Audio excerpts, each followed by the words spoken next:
Bellator MMA returns to San Jose when reigning champion Vadim Nemkov takes on Corey Anderson in a battle for the belt and $1 million in the light heavyweight World Grand Prix final. Don't miss it, Friday, April 15th at the SAP Center.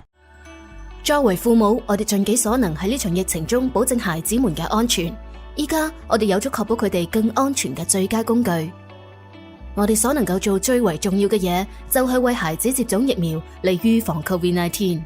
疫苗已經被證明咗對滿5週歲嘅孩子係安全有效嘅。聯繫你孩子嘅醫生或訪問 myturn.ca.gov 嚟尋找你附近嘅疫苗。由 The California Department of Public Health 為你提供。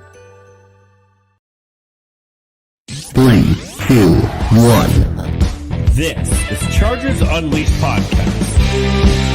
Here are your hosts, Dan Wolkenstein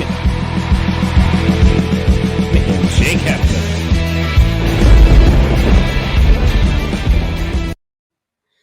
Welcome to another edition of Chargers Unleashed. Jake Hefner and Dan Wolkenstein here with you from the LAFB Network. Today's show, of course, is being brought to you by UFC Fit in Temecula, Charger Bolt Family, Golden Road Brewery, Tick Pick, MyBookie. Dan, did I leave any out? No, just Christmas cookies. That's all. Christmas We're also cookies. sponsored by Christmas cookies. How about that? Christmas is coming, hopefully soon, for the Chargers. If you are new to the channel, make sure to like and subscribe on YouTube. You can also find us on Facebook, Instagram, and Twitter at LAC_Unleashed. Also, wherever you choose to digest your weekly podcast, iTunes, Spotify, you name it, we're there. Dan Wolkenstein. Woo! We're there. How are you feeling today, sir? Before I we feel get good, into man. the grit of this week's matchup, Giants versus the Chargers. Juggernaut team we're going up against here in the New York Giants, one that puts fear in the eyes of every opponent. No. Look, I think there may be a theme here in this game as we preview this, but there are some good and there are some bad for both of these teams, which leads us to the one word you'll probably hear more than anybody has said in any other show, and you'll probably hear it a bunch here. Everyone in Chargers community has said this word. 4 letters, starts with a T, ends with a P. What's that spell? What's TP is what that spells. You asked what it No, spells. trap. Trap. This is a definition of a trap game. So for those viewing, we're going to start something fun. We'll have a trap tally. Every time one of us uses the word trap, I've already used it 7 times, so let's put 7 there on the board. Mm-hmm. We will showcase it. We all know it. They know it. Everyone knows it. This is a trap game. Chargers have to come prepared. The better team. Yes, there are some questions, concerns about some people that are on injured reserve or injury or COVID. Nevertheless, Chargers should beat the Giants. Chargers have beaten the Giants, I believe, 5 straight times. Big day, big game, playoff implications. Jake, how are you feeling about this one? You know, Dan, I feel good. I feel you ready for that word to come out of my mouth? Optimistic. Who's this? But it's just, you look at this and you think the Chargers should 100% roll. And this is why the questions come up of trap game, because we know right beyond this, right around the corner, short week, next Thursday, AFC West is on the line when the Chiefs come to town against the Chargers. So you can't go into this thinking past the Giants, no matter who's the quarterback is, no matter how many injuries they have offensively. You have to go in and take care of business and then get right back to work.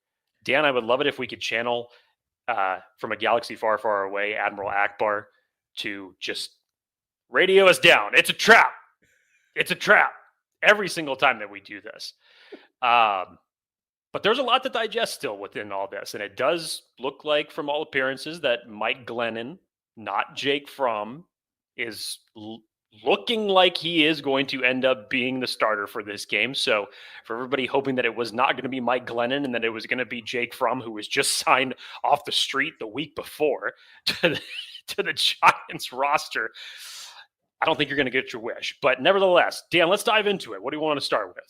Well, I mean, I feel like one of the things we have to talk about is just kind of overall, right? I think we talked about this at the beginning part of 2 weeks ago, kind of just the overall landscape of these two teams.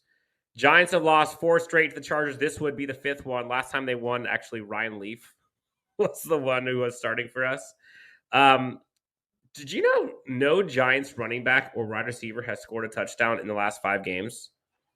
No running back, no wide receiver for the Giants has scored a touchdown in the last 5 games. And on the other side, Chargers defense has allowed more than 20 points in 8 straight games, which is the longest active streak in the NFL. And when we talk about this as an formula overview, for disaster, right there. That's horrible. It sounds like it's a horrible formula for disaster for the Chargers, because it's just like, oh yeah, they haven't, their wide receivers and running backs haven't scored in 5 straight games. Watch, they're going to do it on Sunday. Watch what's going to happen next. Yep.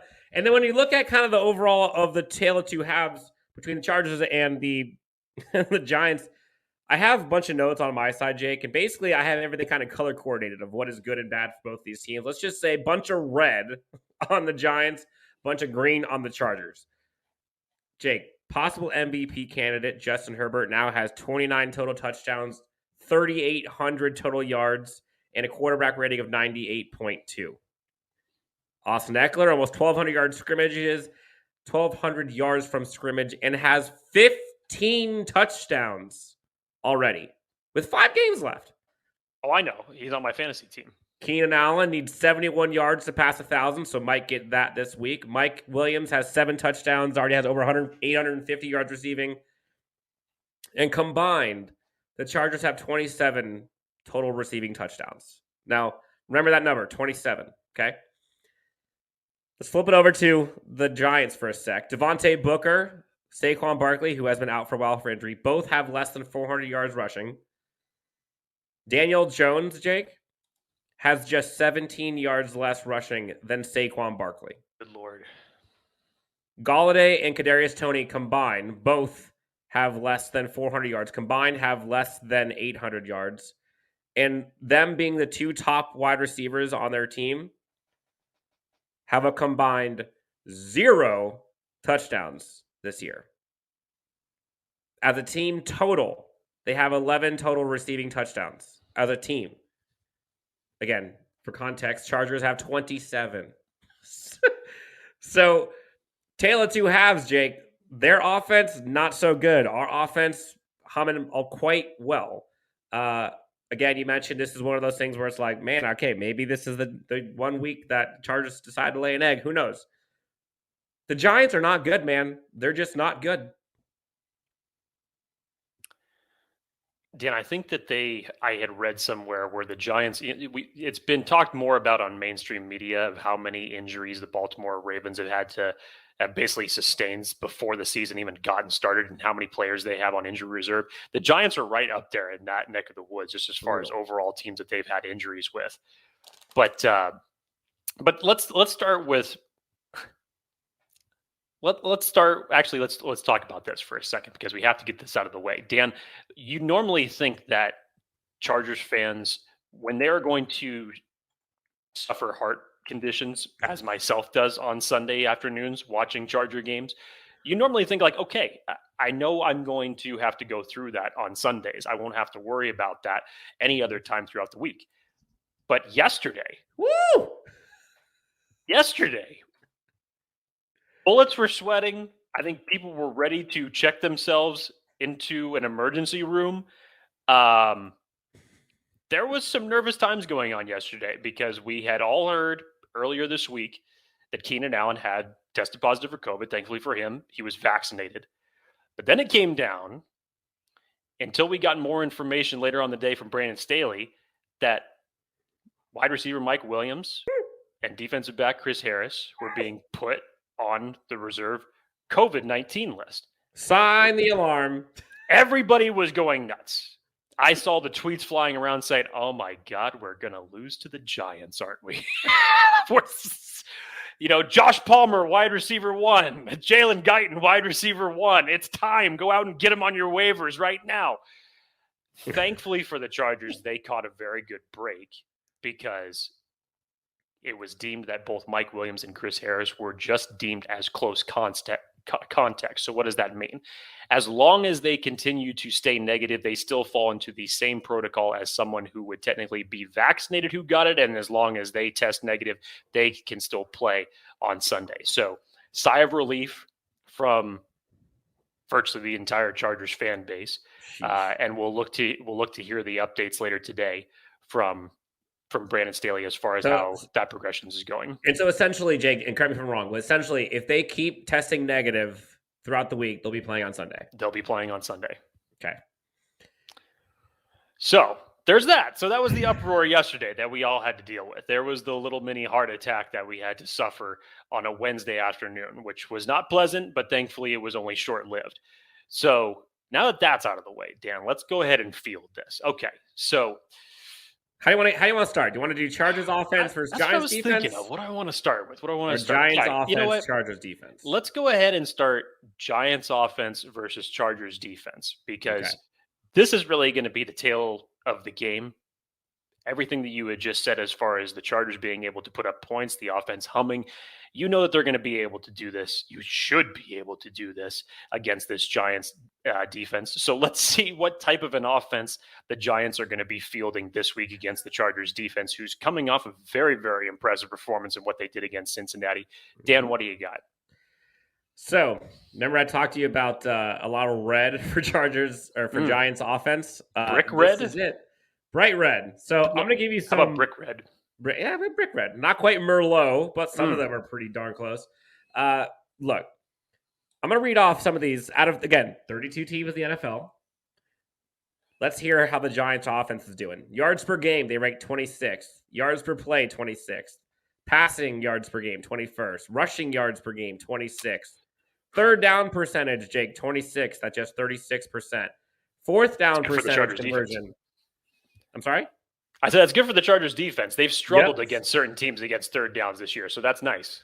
Yep. Fourth down percentage, they're 20th, only getting 50%. Red zone touchdown percentage, Jake, dead last, 32nd. 28th in scoring and 27th in yards per drive. It's a lot of bad. The only things that are kind of not bad, 18th in total sacks allowed and 15th in sack percentage. Now, flip that, looking at the Chargers defense going up against that, right? Let's look at what the Chargers are bad at first. First downs allowed, Chargers rank 27th most with first downs. 31st, we all know, in rushing yards allowed. But 28th in scoring percentage on drives, which I believe is like 44% of opponents' drives end in scoring. And missed tackles, Jake. We're not number 32, but we are number 31 out of 32 teams in missed tackles. We're moving up with 93. Ugh. And points per game allowed, we're 28th. They're 28th in scoring. We're 28th in points allowed. We're at 26.3 yards. Whew. And Jake, just to put that in context of how crappy 26.3 yards per game allowed is, the teams that are right there around us in that or worse are teams like the Texans, the Jets, the Jags, the Lions, the Falcons. That's where our defense is in points per game allowed. And the one that I think is the most concerning for me is third down percentage allowed. And we are ranked 31st, giving up 49% third down conversion as a defense. Now, luckily, we're going up against a bad offense. But if we can't get off the field on third down, like, that's not good. Luckily, we are ranked second in the NFL in defensive fourth down percentages. But still, we got to stop them, got to get off the field. This is an offense. This is kind of like, I mean, look, this is a get-right game for this defense. No way about it, but are they going to do it? I don't know. Oh, boy. So that's a lot to ingest, obviously. A lot of numbers. A lot of numbers. So let's move from that, Dan, since we're talking about the Giants offense here first. Let's go over the injury report as far as what the latest is for that. So we haven't gotten today's. It's probably should get it in a matter of an hour or so. But hang on, where is it here? Just had it a second ago. What I do know is Mike Glennon is still technically deemed in concussion protocol, although he is trending in the right direction to play. Saquon Barkley was added to the injury report yesterday. I believe it was with an ankle injury that he had for that. You're virtually their entire wide receiving core is on this list. So it's their injury report is essentially fielding most of their skill players on offense. Kenny Golladay, Sterling Shepard, Evan Ingram, whatever you want to add to it. It sounds like Kenny Golladay, out of all of their receivers, has the least chance to play this week. I'm sorry, not Kenny Golladay. I was thinking of Kadarius Toney. Excuse me, that was the wide receiver that I was missing. So you're dealing with a very, very hampered New York Giants offense. So what do? Well, you can obviously build off of your defensive performance against the Cincinnati Bengals that you had last week. You could take a lot of what the Miami Dolphins did to the New York Giants last week. Although defensive-wise, they play a little bit more man coverage. I still don't think that Brandon Staley's going to do that. I don't think they can afford to do that, especially with Asante Samuel being out. That's just not his MO for what he runs. So how are you going to do this? Well, if your pass rush decides to show up the way that it did last week, 27 total pressures, very impressive from a Chargers defense that was without Justin Jones for part of the game, without Joey Bosa for most of the game, without Linval Joseph for this game. So who stepped up? Well, unfortunately, we also heard yesterday that Kyler Fackrell. What was the injury again, Dan? I can't remember exactly. He had like a minor surgery. It was a cleanup to his knee. And it looks like he's going to be out for a couple of weeks. So he's unfortunately not going to be available for this game. So where does that leave us? So that means elevated snaps for Chris Rump. Sounds like Joey Bosa, because he missed having a concussion, and they were keeping him out for the game for more of a precautionary type of reason. He's going to be back. And in Uchenna Nwosu, Dan, I'm not sure if you know this. Here's a stat for you. You know that he ranks 8th in ESPN's pass rush win rate with 24%? No. That's actually in the same company of conversation around Max Crosby and Nick Bosa. We'll take that. I was actually shocked to hear that, because I remember us talking earlier on in the season about someone needs to step up opposite Joey Bosa, and Uchenna Nwosu needs to do this. He has the second most pressures on the team. Right. So he hasn't won as many times as Joey Bosa has obviously gotten to the quarterback. But in terms of pressure rate, yeah, you're definitely going to need to get that. You're going to need to get creative, as Ronaldo Hill did late in this game. I'd like to see that early on in the game. Get creative with some of your blitz packages and who you're bringing. Get Derwin James involved in the blitz early. Loved what I saw on the blitz with him and Nasir Adderley coming after Joe Burrow last week. Get creative. Get Mike Glennon off the stick early. You're going to want to force – you're still going to want to force the Chargers to have force the Giants to have Mike Glennon win this game for them. Don't allow Saquon Barkley to get free. Lock up your run defense early, even though you're susceptible as far as yards per carry. It's a terrible stat that the Chargers field for a rush defense. But Dan, this is what Mike Glennon put up last week. 23 of 44 for 187 yards and 1 interception. Was sacked 3 times. I think that that's something that the Chargers can replicate as far as yielding production. And to kind of talk through that, so the Chargers, for first downs allowed as a team on defense, they rank 27th, right? But just to double click on that, they rank 8th fewest against the pass. Chargers give up the 8th fewest first downs per game to the pass. But as we know, Jake, they are dead last in rushing first downs allowed. So if they can keep that momentum, like I think this is one of those where the pass stats are probably going to get better. In theory, the rushing stats for this defense should be getting better on this as well. But again, like this team plays into the hands of what the Chargers' strengths and weaknesses are. Although in theory, the Giants aren't really good at passing or running, if we're being honest. So, look, it's an important one. The Chargers defense, I think, should be up for this one. One of the things that I think is important for a game like this, when you can have guys like Kadarius Toney and Galladay, Jake, the Chargers give up the 5th fewest yards after the catch in the entire NFL,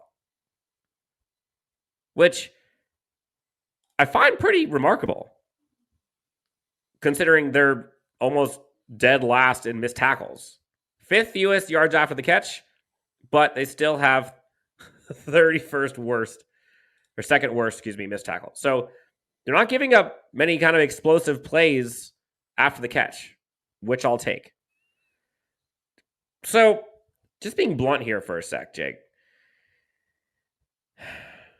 Where is the path for the Giants to Giants, win? No. I mean, not even that. But if we're just talking about the Giants offense versus the Chargers defense, what is the path for a Giants offense to succeed in this game? They have to win this game in the trenches because that's going to control everything else for them. If the Chargers are not able to get to Mike Glennon, if they can allow him to just pick apart the middle of the field, I don't expect anything explosive from Mike Glennon, but he'll just take what's open. So players like Evan Ingram could be in line for a big game with him if he's able to get free. Sterling Shepard, Kenny Galladay. You don't want to allow these guys to get free. You don't want to allow their offense to be versatile. You want the focal point of it, and that you expect of it is to go through Saquon Barkley. Now, if you could take away him, if your front defensive line can beat their offensive line, limit to what Saquon Barkley does, best way to do that also is jumping out to a 24-point lead, PS. That'd be nice. But if your defense can do that, essentially limit the running game, get pressure on Mike Glennon, this should be a walk in the park, considering what you've seen other teams do against them. They've gone through their own coaching tribulations. I think there's just a lot going on in that locker room off the field that is just unfortunately not there for them. So this is a team that is going in a much opposite direction than the Chargers are currently right now. So play your style of football, as the Chargers like to say every week, our way on 3.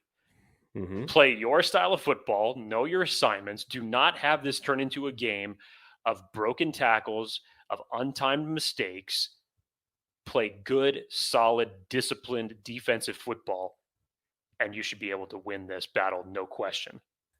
Okay, well, now that we've gone through that, let's flip it over. Let's talk about the Chargers offense versus the Giants defense.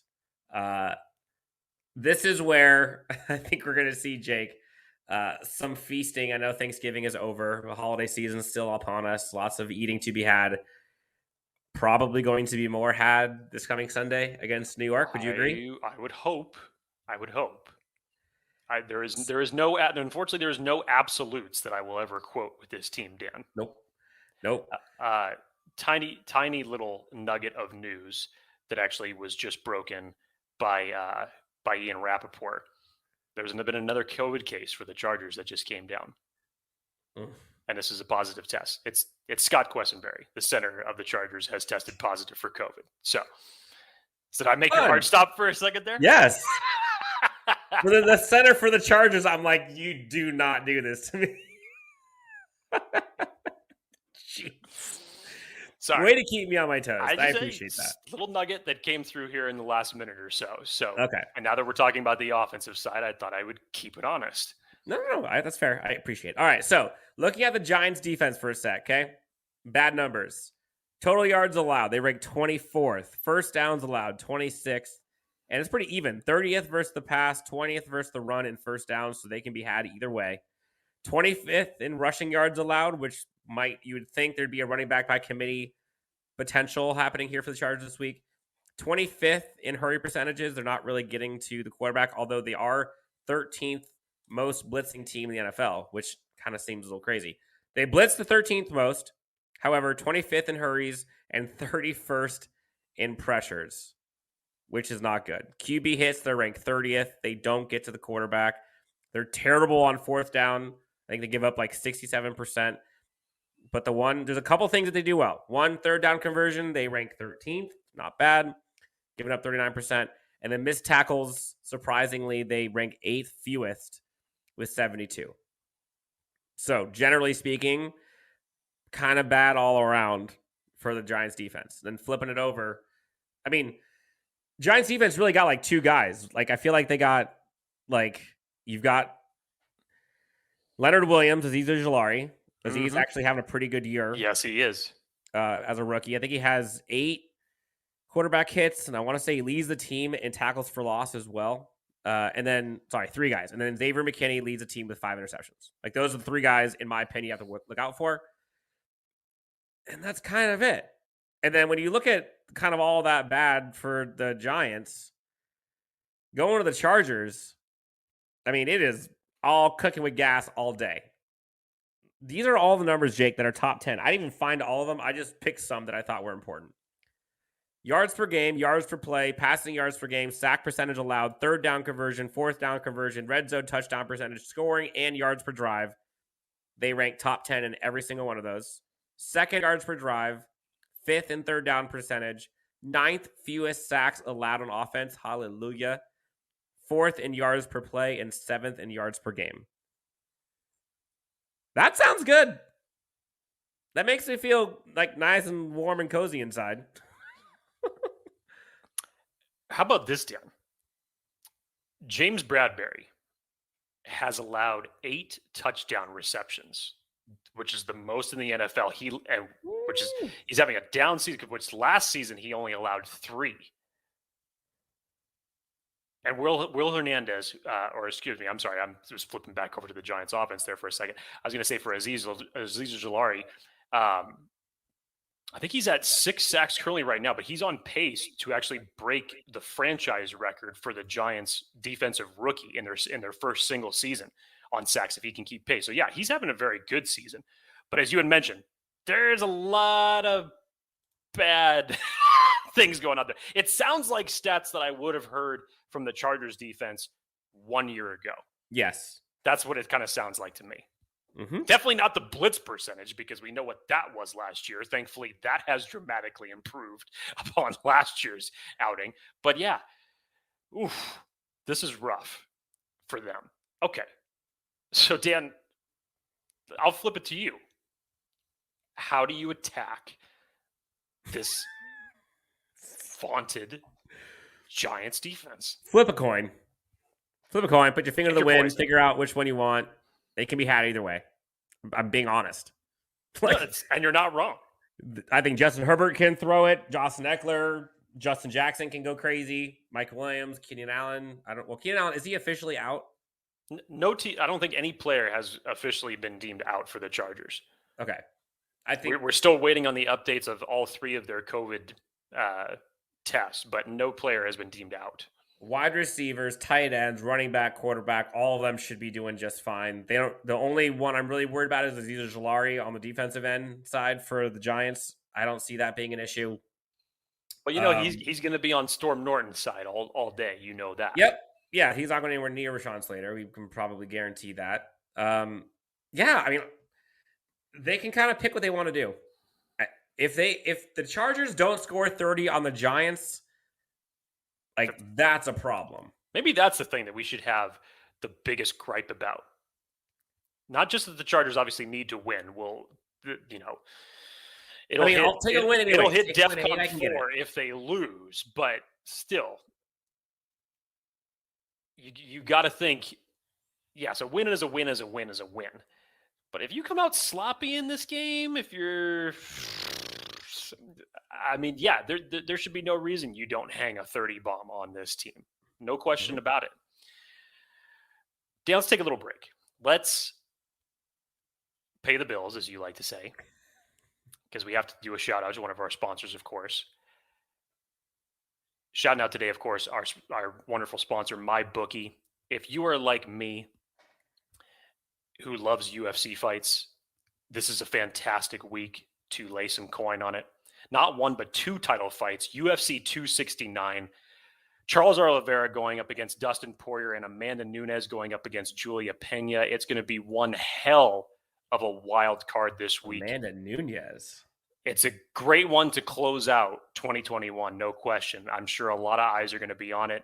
Make sure you go to MyBookie.ag, use the promo code LAFB to place your wagers. Thank me now. Thank me later. Whatever you want to do. Much later. Just don't follow what I'm going to be doing on my bets. That's the one thing I'll say. Well, Go then, make your own. what's your second bet? Mine. Amanda Nunes, what's that fight? What are you betting that one? You know, I saw a tweet the other day from someone who said, Julia Pena looks in phenomenal shape. They had just saw her. It says, like, she looks in phenomenal shape. But Amanda Nunes is going to put her ass on the floor within the first minute of the first round. So I haven't seen the updated odds yet. All I can assume is that Amanda Nunes is through the roof. So unless you're a big dime bettor, you're probably not going to make a lot of money betting on Amanda Nunes. So it just may not be worth it. If you want to make bets on a shocking upset, then by all means, put everything you got on Julia Pena. But This might be it. I wouldn't be so optimistic about it. So we've talked about the offense and defense, Jake. I think we have to talk about special teams for a sec. And for once, there is like a glimmer of good news for the Chargers when it comes to special teams. Jake, Chargers are not last in yards per kick return or punt return. Unbelievable. They rank 24th in yards per kick return, 27th in yards per punt return. And hallelujah, thank the heavens for Andre Roberts.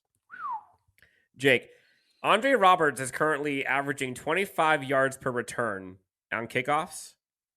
Before him, the rest of the team, every single one of them, were averaging just 16 yards per return. That's like one first down better per return for Andre Roberts. Dan, I was shocked last week because I had the Bengals game on. And, you know, I get the tweet, Chargers are going to start with the ball first. Like, no big deal. I'm just messing around in my kitchen. I see the kickoff go, and I go to my refrigerator and I do something else. And the next thing I hear is the sound going like of a mixed roar. I can't tell if it's the Chargers fans or if it's the Bengals fans saying like, what the hell? And I turn around and all of a sudden I see Andre Roberts is going out of bounds around the 40-yard line. And I'm like, the hell is this? I've never seen this before. These are few and far between things that happen to the LA Chargers. That is for sure. So yeah, there has definitely been a shot of adrenaline in the arm from a return standpoint with Andre Roberts coming to this lineup. You know, it may not be the biggest name type of a pick before the trade deadline, but for a waiver wire pickup, this has been extremely beneficial to the Chargers. Huge. Now it's not all roses. Chargers have missed 7 extra points and rank 30th in extra point percentage at 78.1%, which is not good. That sucks. But Jake, the Chargers are 9th best in field goal percentage right now. Like 9th best in field goal percentage. What? 88.2%. Thank you. Come again. I will take that all day, every day. So we might be missing some extra points, which I know people are upset about, but they're making the ones that count for 3. And that counts for a lot more. So, I mean, the Giants special teams is kind of meh. They're 18th in yards per kick return, 23rd in punt return. They haven't missed an extra point yet. So maybe we can have that whatever dumb luck there is, and you can mention it, and therefore now they'll miss one. But special teams is not really a story in this one, other than if, you know, potentially maybe Andre Roberts goes off. So I probably would just take chalk with special teams. I wouldn't think of anything too crazy. Dan, how do you build on, because I think that's something that gets lost in the shuffle of the game last week against the Bengals, because the Chargers, kind of under the radar, had a fantastic special teams performance against the Bengals. Best I have last seen week. in like years. A long time. Yeah, not just 2021, in years. So how do you build on that? Because now you got your guy, Chris Rump, players like Nick Neiman. Finish the last name for me because I always butcher his last name. Amen Abongamiga. Abongamiga. Yeah, see. They were Drew crucial. Tranquil. Like there's been a lot of guys that are contributing to the special teams unit. And like I think look, like it's a new coaching scheme. Everything's new. And you heard from the beginning of the season them talk about like attention to detail. And I think like that's what helped execute this past weekend's success was their attention to detail and execution. Like I think I saw that they added a new punt coverage or punt blocking when they are trying to stop the other team from blocking a punt. They have a blocking scheme that is new that has one more person up in the middle to make sure nothing comes up. They're trying new things. Their punt coverage has actually been very good, which I'll take. And then kick return, honestly, their coverage has been good there too. Our touchbacks have been good. I think it's just like attention to the little things. And as you get more and more time, as these players play more, I think you're starting to see more and more of like a fingerprint, handprint on these players. We talk about a lot, like, the execution on all sides of the ball, but I think we're finally allowing this team to potentially get the most out of it because of the coaching scheme. And so this last week against the Bengals, that was the best and most explosive looking defense I have seen from a Chargers team in years. And that's without arguably your first or second best defensive player on the field. And so fast forward to Sunday. Okay. Quick plug here. We're also sponsored by TickPick. For folks who have not gone to a Chargers game, or because of COVID, you've been stuck at home, haven't been able to do anything, you've vaxxed or maybe not vaxxed, you have everything all done with, you're not, you haven't tested positive, so you're good. Go to TickPick, use the code, or go to tickpick.com/unleashed. You can get tickets cheaper than anywhere else. Don't have to worry about fees and anything like that. Especially for this Chargers game. I want to say this is arguably the cheapest game you can go to for the rest of the year. Go to a game at SoFi, support the Chargers, have some fun. Go to tickpick.com/unleashed and get it at the cheapest price you can find. Jake, we should have a pretty good home field advantage on this one. So before we go into like the bold and game predictions and things like that, what is the one thing the Chargers cannot do in this game? If there was one thing, I know there's a bunch of ways the Chargers can lose this game, but what is like the one DEFCON 10 thing the Chargers cannot do? Well, hang on one second, Dan, because I'm trying to just confirm. I love these little afternoon reports that just so happen to trickle in right in the middle of when we're doing a live pod. And this is according to our friends at Guilty as Charged, who was watching the Austin Eckler podcast.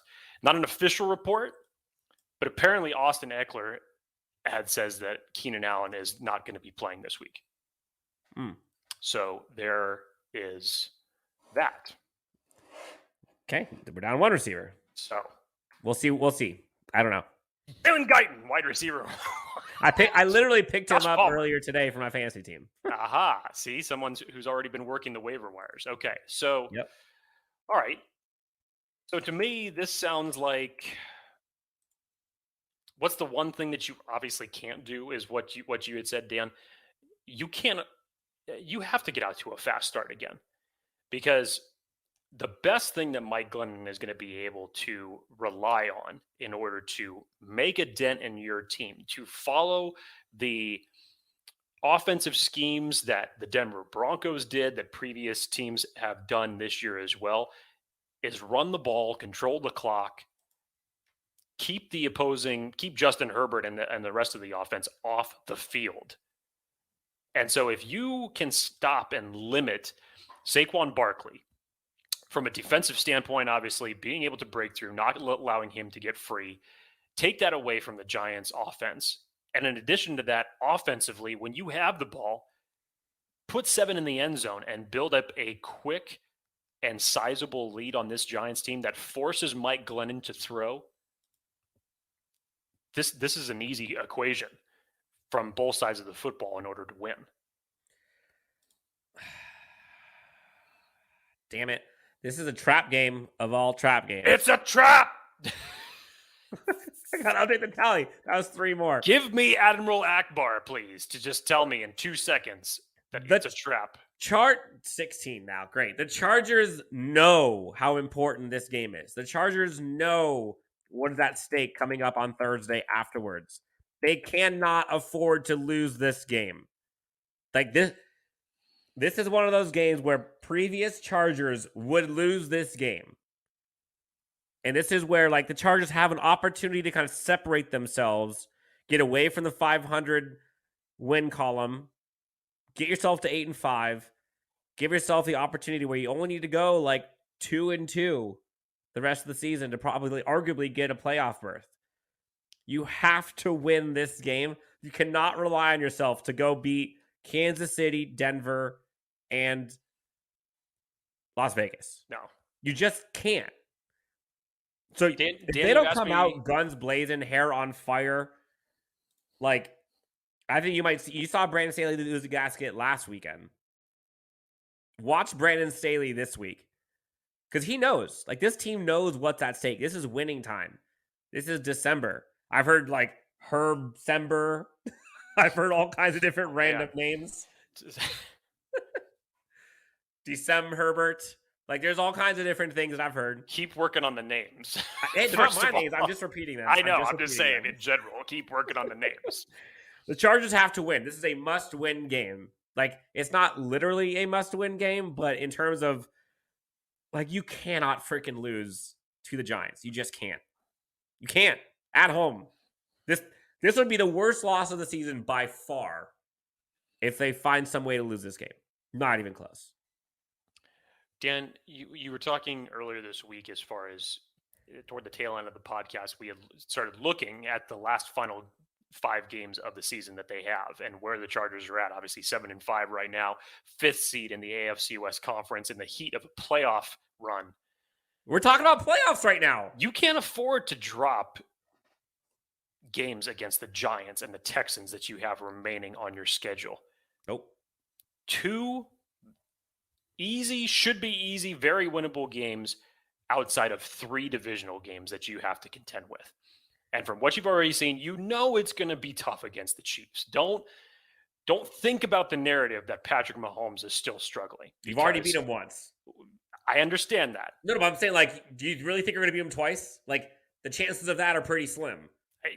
Yes. And against the Chargers, he's probably going to find some of his mojo. Okay, so let's just be honest. You're not going to get a similar performance the way that you just saw him play against Denver, where he didn't throw a passing touchdown and it's very, very low scoring and an uneventful game. That's not going to happen when they play the Chargers next Thursday. Denver, you got to get that one back, obviously.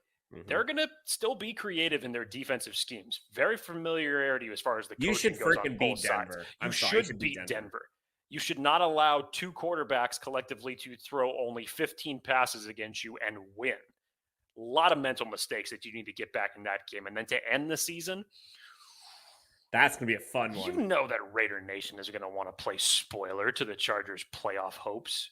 I've heard rumblings that there's going to be quite the contingency of Chargers fans going to that game. Yeah. So your divisional games are not going to be any cakewalk by any means. Screw the record. Don't even look at the record. Okay. Just look at how they play against the Chargers and how they've played this year. So you can't afford to drop these type of games against the Giants and the Houston Texans. Playoff teams do not lose these kinds of games. Period. That's right. Like you cannot lose this game and tell me that your team is ready for the playoffs. I'm sorry. I have like mental errors thinking about like how I'm going to react if the Chargers lose this game because Dan, hey, you've seen me angry before when it's come to certain Chargers losses and them just mentally collapsing. It's happened already this year. But when you're now in the brink and the fact that you've also gotten the help of the rest of the AFC conference that still doesn't really know what it wants to be yet, since you've got help from Baltimore and Buffalo and obviously overcoming Cincinnati, which was a huge win in the bigger picture of things, you're positioned great. And you have a chance to take over the AFC West division and once again be in first place next Thursday if you can handle business on Sunday, which you should do. One last thing before we get into the bold and game predictions. We are also sponsored by Charger Bolt Family, who has an epic community. They have a great tailgate over at Thunder Alley every weekend that they're at home. They have a huge following and group on Facebook you can go to. Check them out, Charger Bolt Family. They have all kinds of signings and giveaways and raffles and things. I think they have Joshua Kelly, Dan Fouts, Sean Merriman, our good buddy Denzel Perryman, even though he's not wearing our team jersey anymore. They're having signings for all four of them. Again, Josh Kelly, Dan Fouts, Sean Merriman, and Denzel Perryman, all happening early 2022. Get your information from Ken and Mary over at Charger Bolt Family. Tell them Chargers Unleashed sent you. Awesome community. Super fun. They also have a lot of, I think I mentioned giveaways, but every Monday they do giveaways on their Facebook group family. So check them out. You won't miss it. Are you ready, Jake? Oh, I'm ready. This is going to be simple. Bold and game predictions. Go. Bold and game predictions.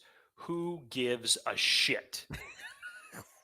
I don't give a shit. I don't need to say bold prediction this, game prediction that. There is no reason at all. None. Zero. Zilch. Niente. 9.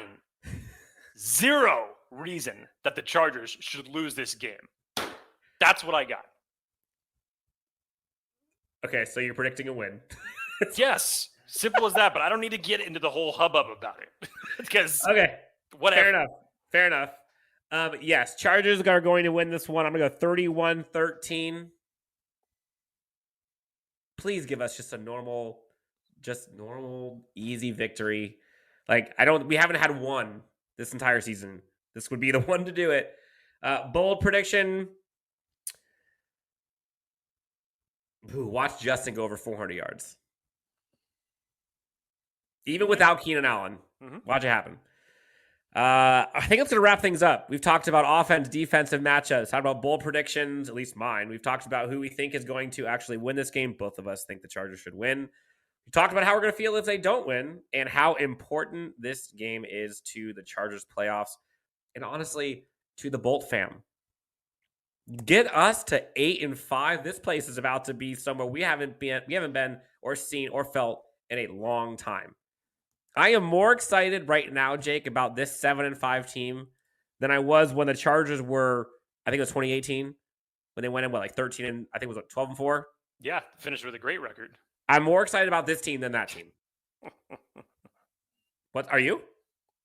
Well, which team is better between this one and that one? Oh, Dan, come on. No, seriously. No, which one of those teams, if they played each other, which one of those teams are you taking? Yeah, I'll obviously take this year's team. Thank you. Okay, great. Just saying, there's certain guys from that year, the team that I wish that we would still have. Yes, I would agree. So that's my only retract from it. But yes, I'll agree with you. This team versus 2018, yeah, I'm with you. Cool. All right, so big matchup, Chargers-Giants, 1 o'clock Sunday. Again, if you have not gotten tickets to this game, check out TickPick. You can get cheapest tickets for this game, no fees. Go to tickpick.com/unleashed and get your tickets today. Thank you guys so much for tuning in to Chargers Unleashed. We will talk to you next time, hopefully after a Chargers victory. And then next stop, it is all things prime time against the Kansas City Chiefs. We'll talk soon. Have a great weekend, and go Bolts. Spring it on with 40 to 70% off almost everything at Gap Factory and GapFactory.com. Matching styles for the family are on sale too. Shop it all through April 12th.